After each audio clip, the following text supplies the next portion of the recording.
அவர் பண்ண விஷயம் வந்து அது மாதிரியான விஷயம். நாங்க இதை நிறைய டைம் வந்து அவரை வந்து நான் கூப்பிட்டும் பேசி பார்த்தாச்சு. எங்க ஹஸ்பண்ட் வச்சும் பேசி பார்த்தாச்சு. அவர் சொல்ற ஒரே விதம்னா, உன்னால என்ன பண்ண முடியுமோ நீ பண்ணிக்கோன்ட்டாங்க. அட்ஜஸ்ட் பண்ணிட்டு போக சொல்றீங்களா? எங்க கழக தலைவர் அப்படி அட்ஜஸ்ட் பண்ணலாம் வேணாம்னு தான் சொல்லியிருக்காரு. அப்படி அட்ஜஸ்ட் பண்ணணுன்ற அவசியமே கிடையாது. ஏன்னா எங்களுக்கோசம் ஃபர்ஸ்ட் குரல் கொடுத்தவர் எங்க கழக தலைவர் தான். புரியுதுங்களா? எனக்கு ஒரு தலைமையில இருந்து ஒரு நல்ல முடிவு சொல்லுவாங்கன்னு சொல்லிட்டு தான் நாங்க இத்தனை மாசம் பொறுமையா இருந்தோம். ஆனா அவர் தான் வேட்பாளர்னு அறிவிக்கும் போது நாங்க எப்படிங்க இந்த பொறுமையா இருக்க சொல்றீங்க? கழகம் விசாரிக்கலங்க, கழக நடவடிக்கை எடுக்கலங்க. பதவி கேட்டாங்க, பதவி தரலன்ட்டு அவங்க பொறுக்க முடியாம தேவையில்லாம என் மேல பொய்யான குற்றச்சாட்டு கொடுத்துக்கிறாங்க.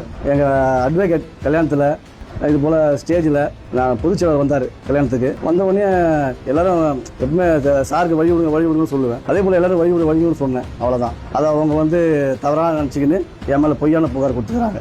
நான் அந்த அக்கா மாதிரி தான் நினச்சிங்க, அக்கா தங்கச்சி மாதிரி தான் நினச்சிக்கிறேன். இது வரைக்கும் அந்த அக்கான்னு தான் கூப்பிட்டுக்கிறேன். நான் அது போலலாம் என்ன அந்த இடத்துல நான் இது பழகுனதே இல்லை.